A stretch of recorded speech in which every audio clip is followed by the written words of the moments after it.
There's several steps to preparing a fight sequence. Ideally, you'd have 6 months because you're talking about training actors with sword skills and other ancient weapons that they usually don't have. But we didn't have that kind of time, sadly, so we really had to kind of focus exactly what we needed for the fights.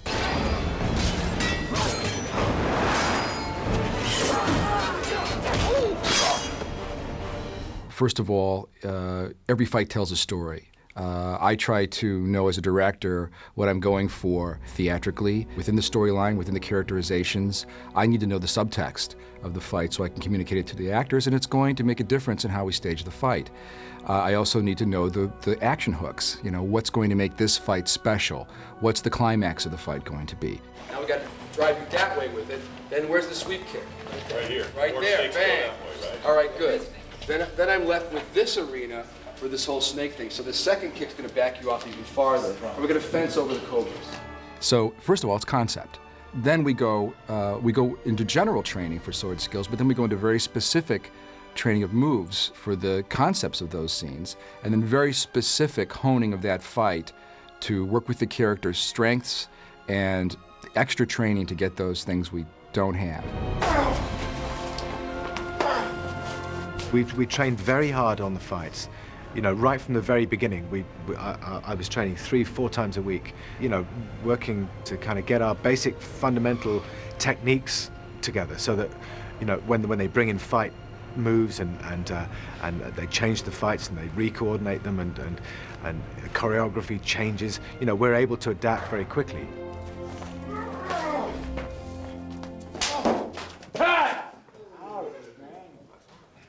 Right away, please. So we all worked very hard to kind of make sure that we were very comfortable with the work we had to do. Concept, rehearsal, and then final staging of the fight on the sets, because the sets are really the last element in any fight scene. How are we going to use this set to help the fight?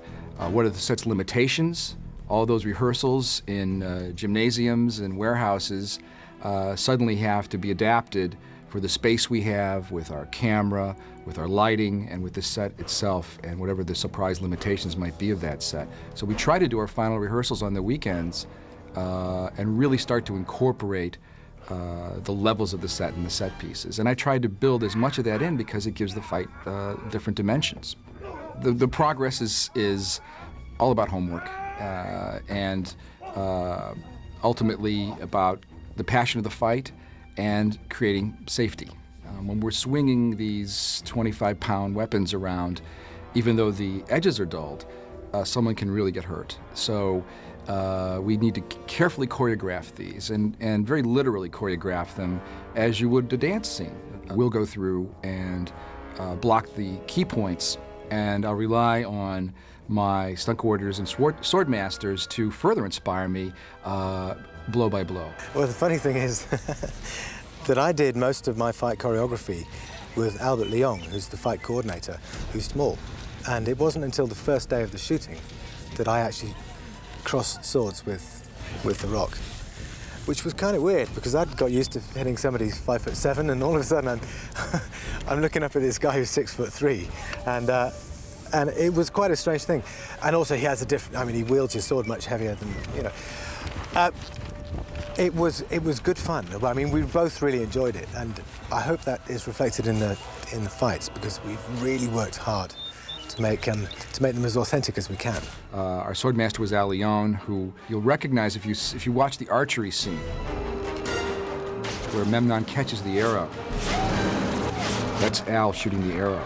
And Al's been in many pictures, so he is somewhat recognizable as a performer. He's very skilled, but he's a very passionate instructor and was great with my teaching sword skills to my entire cast. He knew I wanted to use principles as much as possible.